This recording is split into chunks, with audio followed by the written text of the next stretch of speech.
Hello everyone, TLSG here, back again with another daily Marvel Snap video. So today we have the hot location, Hala.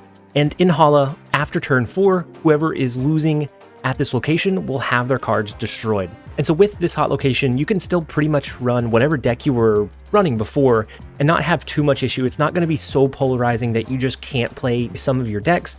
But with this location, there are a couple of ways that we can lean into it to get more upside out of it than our opponent can. And so today I'm going to be covering my top 5 deck recommendations to try out while Hala is the featured location. So the first deck that I'm going to recommend is a Death Wave. This is another location that leans into and supports the Death Wave archetype, which I know is getting a little bit old. It's getting old for me, I'm sure it's getting old for all of you guys, but it is what we have, and so I'm gonna recommend the best decks that I possibly can. Now, this version of Death Wave does run Leader. You can easily take Leader out. If you're anti-Leader meta, you can take Leader out and you can add in a Magneto, who does a fairly good job of being able to give you that in-game power push that you probably need. And this deck does utilize She-Hulk. If you don't have She-Hulk, you can take her out for another mid-range card. You can take her out and go back to the classic Bayro deck, and you should be fairly successful with this location for today. And the next deck that I'm going to recommend is the Destroyer deck that I ran recently. And with Hala, there are a couple ways that you can lean into it. You can either play in there expecting your cards to get destroyed, so you could play your Negative Hood, you could play your Bucky Barnes and hope that they get destroyed. You could drop an armor into that location to make sure that both yours and your opponent's cards won't get destroyed.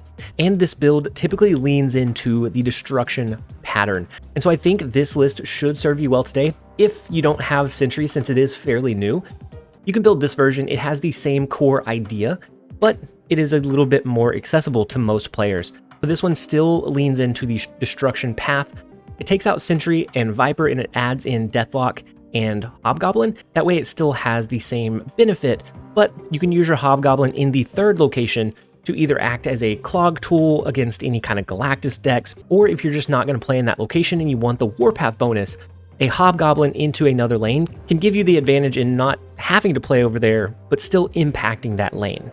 And the next list that I have is a Sera Surfer build.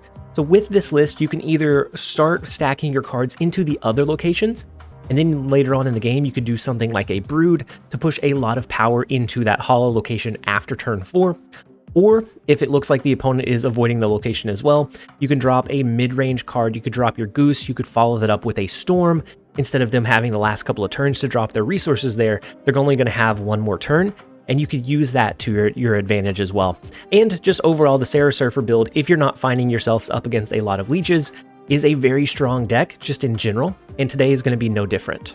And then the next list that I have that I recommend, it wouldn't be a top 5 showcase if I didn't recommend Dino Control. This is a version of KM Best's Dino Control deck list, but instead of Angela and Moon Girl, it uses Maria Hill, and it uses Darkhawk. If you don't have those, the other version definitely still works, but this one allows you to use some of your newer resources, and so I don't know that it necessarily adds consistency, but I always felt like dropping Moon Girl was a little bit lackluster, except for in very, very niche or specific games. And so with Hawk, most of the time he is going to end up being about 7 power at the end of the game, unless there are locations that draw into extra cards, unless your opponent has a way to thin their deck. Then he'll be a little bit lower, but he does what this deck wants to do, and that is keep tempo into turn 5 and turn 6, so that you can either drop a strategic arrow to reposition their cards, you can drop a Devil Dino, you can drop a Professor X to lock down a lane, and then you can set up that last turn leader play. But for a more accessible version, this is the original KM Best Devil Dino Control, and it works very well. It is very consistent on the ladder still.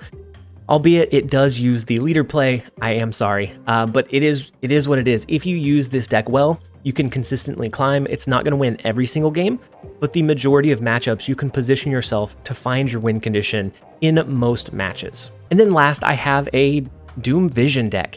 And this is a deck that I've been sitting on for a little while, so keep it a secret for now. I may cover it for a future video. It's one that I've been playing around with for quite a while, and I've had quite a bit of success. I think I've logged about 100 games with this deck, and I've had a 56% win rate and I think it was somewhere around a half a cube per game for those 100 games, so it's very consistent in the long run. It can go on some sprees. You still have to play it strategically and try to make sure that you outplay the leaders, that you outplay the leeches, but in a lot of situations, in a lot of scenarios, you can find a way to win those close games. And so with this deck, we are probably not going to play into the Hala location, but if we do, we have the high tempo cards like Lizard, Iceman, Scorpion. We could even use a Polaris. If the opponent is trying to play their 1 and 2 cost cards away from Hala, we can use Polaris to pull one of those cards over into Hala on turn 4 or even on turn 3, and as a result, force them into destroying maybe one of their key resources. We might be able to sneak away destroying a Sunspot where they didn't necessarily want to. Maybe they destroy their Bucky Barnes and we use Polaris to pull their Winter Soldier out and he gets destroyed in Hala.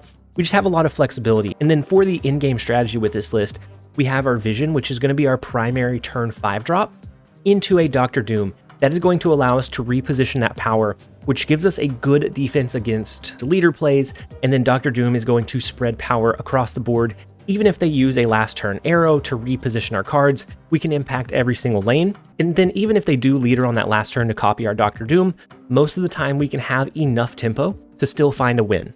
And then if you're not wanting to compete for the Hala location, we do have Storm. You can use Storm on 3, Jessica Jones on 4, and then if they somehow still outpower you, then we do have our backup plan of Vision and Doctor Doom to push more power into that stormed lane, which is going to be one of the key pieces to winning games with this deck, is locking down a lane with Storm and then pushing power into it after the opponent thinks that they have the win in that lane. But those are my top 5 deck recommendations to try out while Hala is the hot location.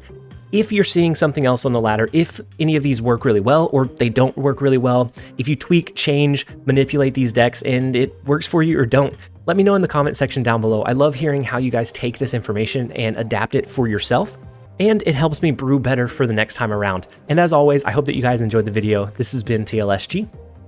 Later, guys.